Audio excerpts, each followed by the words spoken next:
All right. Well, thank you again. This is such a pleasure to be with you this evening. And I've only been, the one thing that Teresa did not mention is I've only been here at Vassar College since August of 2019.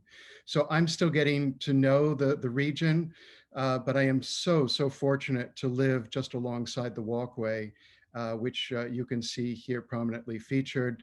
And I have to say that for all the years when I was growing up in Cleveland in the Midwest, I always had an opportunity to go to the Cleveland Museum of Art, which was my home institution during those years. And one of the paintings that I always admired so much was Frederic Church's Twilight in the Wilderness, and has this magnificent, it's 4 feet tall by 6 feet wide, an amazing sunset view.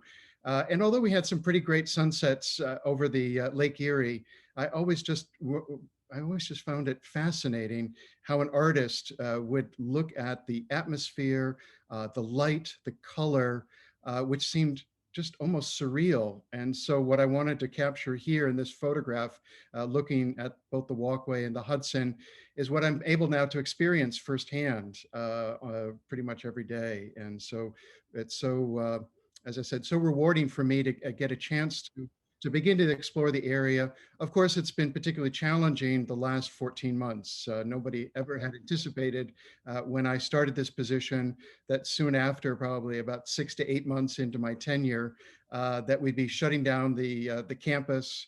And for a period of time, we also had to shut down the Francis Lehman Loeb Art Center for 5 months. But for those of you who don't know, as of August 7th of last year, we reopened the Francis Lehman Loeb Art Center using an entrance just off of Raymond Avenue. And this, with the support of the college, we were one of the very few academic institutions to be able to reopen our doors to the public on Saturdays and Sundays, and then have the students come in during the week from basically during the weekdays. And this system worked really up until today. We're going to be closed just for a brief amount of time for commencement on June 5th and 6th, and then we'll be reopening to all visitors beginning Tuesday, June 8th, from 11 a.m. to 5 p.m. So I'll go back over that information again at the end. But again, I'm still looking forward. I've been up to Alana, the Frederic Church's property, have yet to make it over to the Thomas Cole National Historic Site because that's been closed.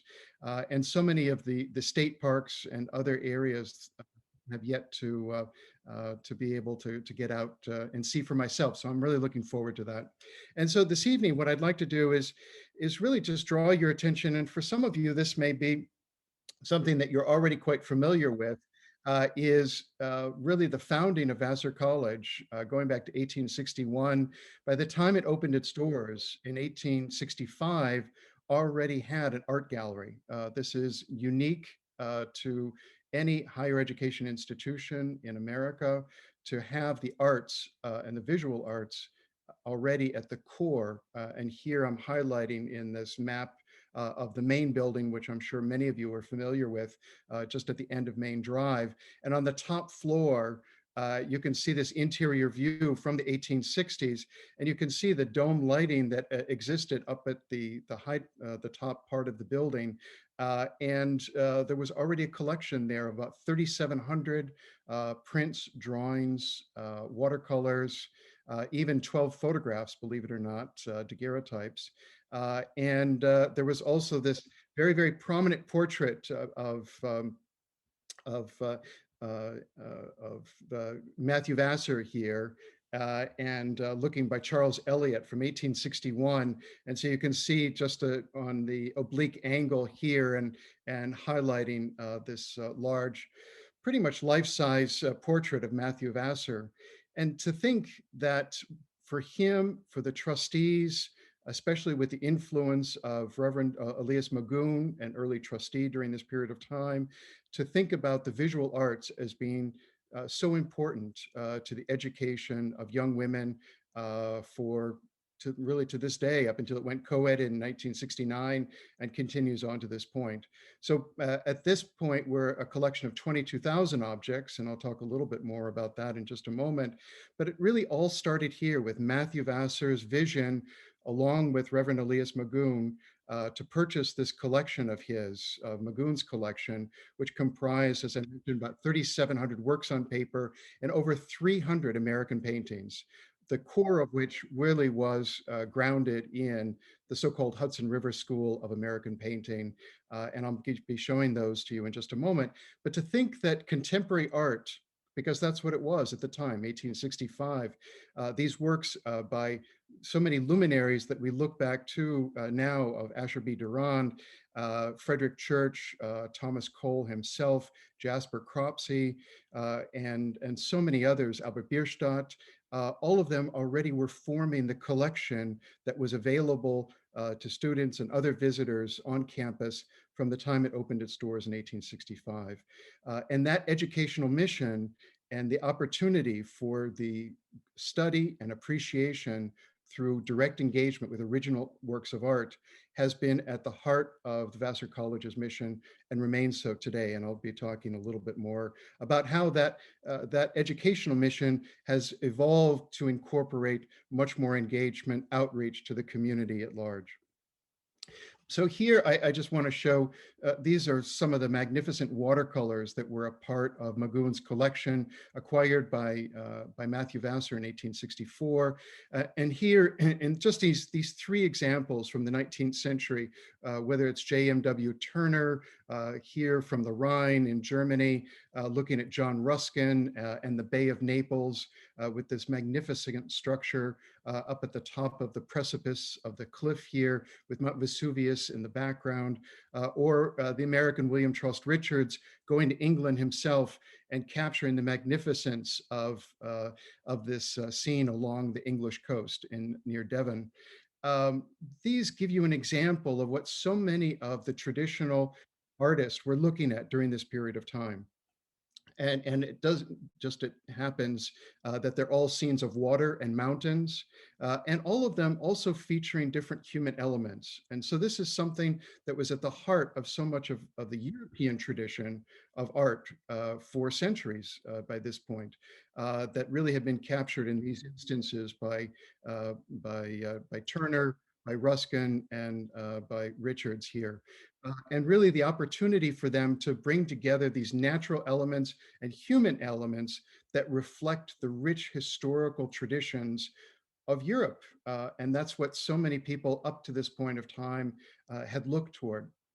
And it really wasn't until the so-called Hudson River School of American Painting was established as the first national school of art here in America, in the new country. And here I really enjoy looking at these two particular paintings. This is a list. It's a catalog of the art gallery at the time when it opened up in 1865. And so among the long list of paintings here that were in the Magoon collection, then by this point in Vassar's collection, is this magnificent evening in Vermont by Frederic Church himself, this sunset Crepusculo. And again, going to the atmosphere, the lightings, things that he really studied as much as a scientist as he did as an artist. And here he's bringing together these elements of the light, the color, the natural elements into this majestic scene up over the Green Mountains in Vermont. And then here, by contrast, several hundred miles to the south, and just a little bit later in 1859 to 1860, we have Charles Moore, and this is called Mourning over New York. And I love this scene because we're facing east, coming from the Palisades over the Hudson and looking at the skyline of New York at that point in the mid-19th century, which looks so peaceful and bucolic even, and recognizing, of course, what we now know and what people knew at the time of what the urban area of New York was like, and how chaotic and how bustling and challenging of a human environment that was. But here you can see how the artists such as Moore and Church are rendering these different scenes with a true emphasis on the natural elements and also very, very little about the human element. And that's something that we'll see throughout many of the paintings that you can still discover today that are a part of the collection and that I'll be showing you. This really for me is just kind of the epitome, this Frederic Church, Autumn in North America, as it's called, from 1849. This is, I'm sorry, this is 1856, just to correct myself quickly there. So we don't have to edit this out later on since it's being recorded. For me, this is just the epitome of Frederic Church, but so many of the artists.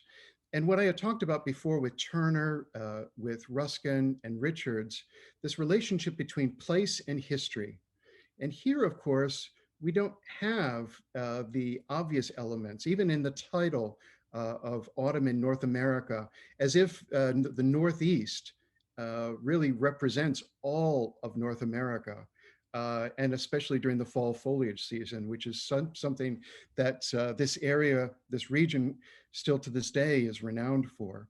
And so that he's able to pick up through the color, the light, these natural elements, the placid stream here, the cattle who are being shown in the foreground. So he's using all of the traditional tools that are in the toolkit of artists who have been working for centuries of this relationship between foreground, middle ground, background, and the way that they're actually even able to distinguish and highlight color in emphasizing the perspective and the personal viewpoint here. But there are no human elements, or very, very few human elements that we can see. It's really all about the nature here. And so he's bringing together, as I mentioned before, his scientific examinations, a keen interest in nature, along with a generalized sense of what the American landscape is about. And this is something at the heart of so many of these artists in the 19th century that were already on view at Vassar College in 1865 when the doors opened up to the first art gallery. But at the same time that there are these generalized aspects of the American landscape, these artists, these same artists, many of them traveled to Europe. Here again, we see Frederic Church in the upper left corner, took two trips to the equator in South America. This painting called Summer in, sorry. Okay, hopefully we're okay. Summer in South America. And this scene of the equator is consciously intended by Church to really look at the concept of what had been propagated by Alexander von Humboldt, a European naturalist, literally retracing his steps throughout South America in his two trips in 1853 and 1857. And this is something that von Humboldt himself had documented in detail through his scientific observations, botanical investigations, as well as all of the information that was being accumulated during this period of time. And in this, what Humboldt himself would refer to as the unity of nature, that goes all the way from the tropical rainforest here, all the way to the heights of the volcano that we see in the background. That aspect of that really brings together the way that all of the natural specimens, the flora and fauna evolve throughout these different, literally elevations, and this discovery of the climate and of atmosphere, and combining again, as I mentioned, the scientific as well as the aesthetic. And so that's very much underpinning this work that Church is doing and so many of the other artists. Here, I'm also showing on the right-hand side, Jasper Cropsey's view from about 1856 of Paestum, just south of Naples. This 5th and 6th century BC Greek Doric temples, which had sat completely in this ruinous state for millennia by this point in time. And even by the point, for those of you who have visited Pestum, you know that it's still pretty much the backwater of Italy, just south of Naples. And so for him to explore these ancient ruins, this testament to the human element and his consciousness, again, of history and traditions, but of course suffusing it in this atmospheric light of the evening with the rising moon in the background, is bringing together so many of these elements. And so when the artists are looking at what I think of as so much of these just absolutely remarkable settings, this is another work by the same artist, Jasper Cropsey, called Artist at Lake Greenwood. He did dozens and dozens and dozens of these scenes. And again, the different emphasis, much less on the human figure and even on the sailboat that we see, but really about these different natural elements that he's able to bring together through his treatment of light and of color, and the amazing perspective. This is truly one of my favorite paintings that we have in the collection. This was actually not part of Matthew Vassar's original purchase from the Magoon collection, but was acquired in 2005. So we continue to build onto the collection. And we're beginning also to look at it in different ways. And that's something that I'd like to highlight for you for the remainder of my talk, is really drawing on this amazing foundation that we've had, hundreds of Hudson River School paintings.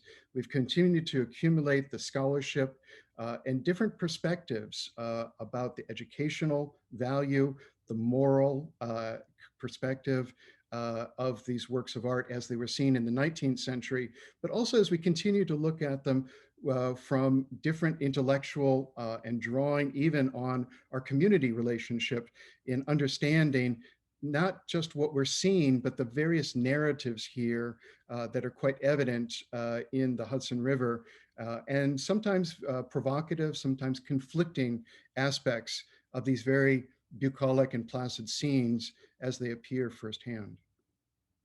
So this is another soon-to-be acquisition. This is coming to us as a gift from various generous alum and her husband, and we hope to be featuring it in an upcoming exhibition.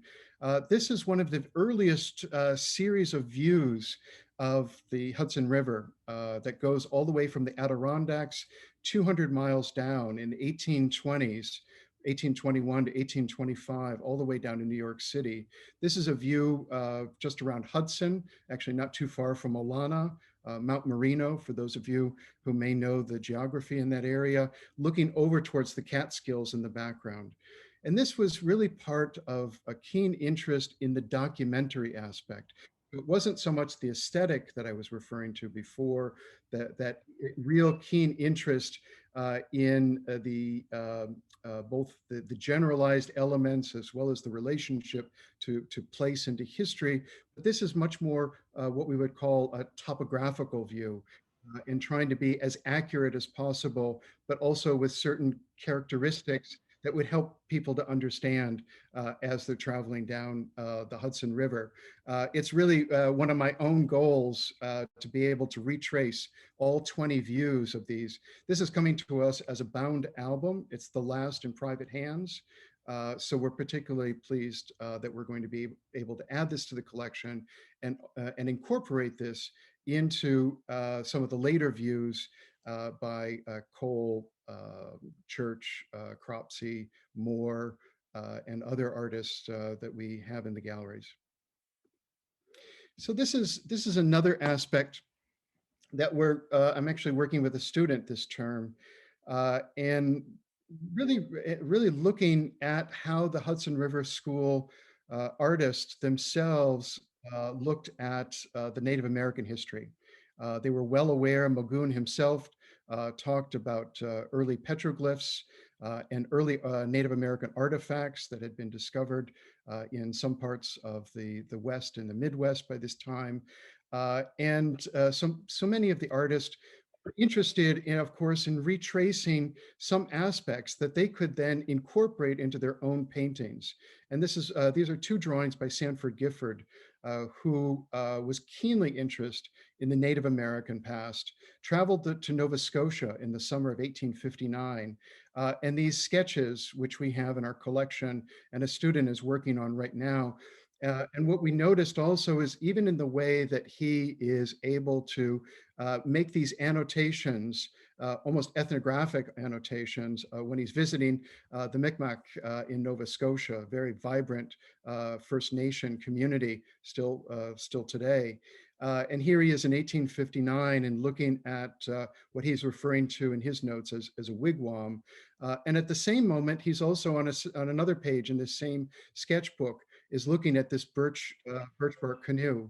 And as he's documenting very carefully and annotating different aspects of the surface and texture, the making of this birch, not only its usefulness, but you can see in these tiny little vignettes here in the lower left-hand corner, he's already beginning to imagine how he can transpose this firsthand knowledge that he's able to acquire of his encounter with Native Americans, and then being able to incorporate them into future scenes, which he does. In fact, there's a great painting in Toledo, which we've been looking at very carefully at the moment.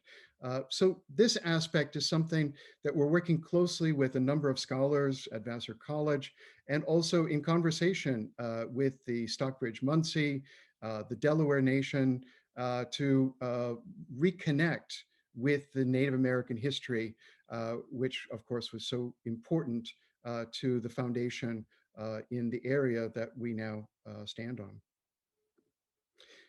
This is another aspect that I've been working very closely with the Dutchess County Historical Society and also with a relatively new grassroots group celebrating African spirit. And that's specifically looking at the Hudson River and its relationship to slavery, which is a part that's not often depicted, of course, in the paintings that we typically associate with the Hudson River School, but is very well documented in our collection. And I'm pointing out one here is a preparatory sketch for the post office murals, which have been in the press quite a bit in the last couple of years. And this commission through the WPA Work Progress Administration in 1940 was part of the documentation that Olin Dowes himself had referred to. This scene from 1807 of these stevedores who, of course, in 1807 would have been enslaved. And here, the graphic going from 1774 to 1780 to 1807, looking at the specific number of people of color who were either enslaved or free people during this period of time until ultimately slavery was abolished in New York State in 1827. So this research, again, is incorporating other aspects of our collection that we're able to bring to inform these other views of the Hudson Valley as part of a much larger framework of conversations, programs, and initiatives with some of our local partners here in Poughkeepsie and beyond. And then also looking at other aspects of the history, which also Frederic Church and so many others were keenly interested in. Here I'm showing Frederic Church's sketch from Olana that shows a geological formation and his detailed watercolor rendering of this, as well as a fragment of paleontological fragment showing a fossil that's also from Olana. And this interest, again, as I mentioned, between the natural, the historical, and what was Vassar College and its own ways that it was incorporating this into the pedagogy of the college at large. And what I found interesting is that the cabinet of geology and mineralogy was also another space that was located in main building when it opened up in 1865. And this is very interesting because really for the most part, many places would be combining these natural and artistic elements together into one. 1882, I can think of the museum at Princeton University, where I was before, brought together these disparate elements. But already at Vassar College, there was a scholarly distinction that was being made in the investigation, analysis, the scholarship that was associated, whether it was with the visual arts and its history, as opposed to the geological and environmental aspects here. So this is something that I really want to end on because what we're trying to do, some of this was, of course, we were required to do when we were closed, was still to make all of this accessible to people. And so what we were aiming to do was to take the suite of galleries, which now comprise the what's called the Founders Gallery, related to the gift from Matthew Vassar in 1864, and then all of these great paintings that we have, some of which I've just been showing to you. So here, for example, what you can see is the Jasper Cropsey that I had just indicated before, of the artist sketching on Greenwood Lake from 1869. And this is what's referred to as a 3D virtual exhibition that anyone can look at. And so this was really by necessity to provide an opportunity for people still to visit these galleries. So I'm not going to do it here, but you can literally navigate by painting and going space by space and bringing up all of the related information that we have on any specific work of art. But the other thing that this is going to allow us to do, as we build on these different layers that I was just alluding to a moment ago, was also to look at whether it's the geological history or some aspects of the Native American history.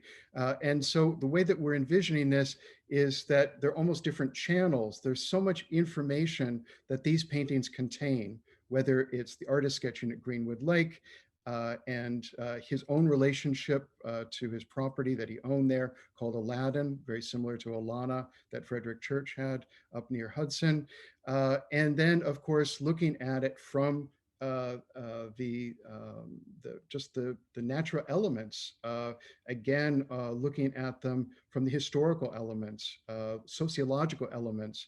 And so this is something that we're really interested in keenly being able to build up on, also in partnership with people like those at the Celebrating the African Spirit, Dutchess County Historical Society, even Alana partnership, Dr. Will Coleman, Sean Sawyer, who's the director there. We've been having some very preliminary conversations because they have a similar 3D virtual exhibition.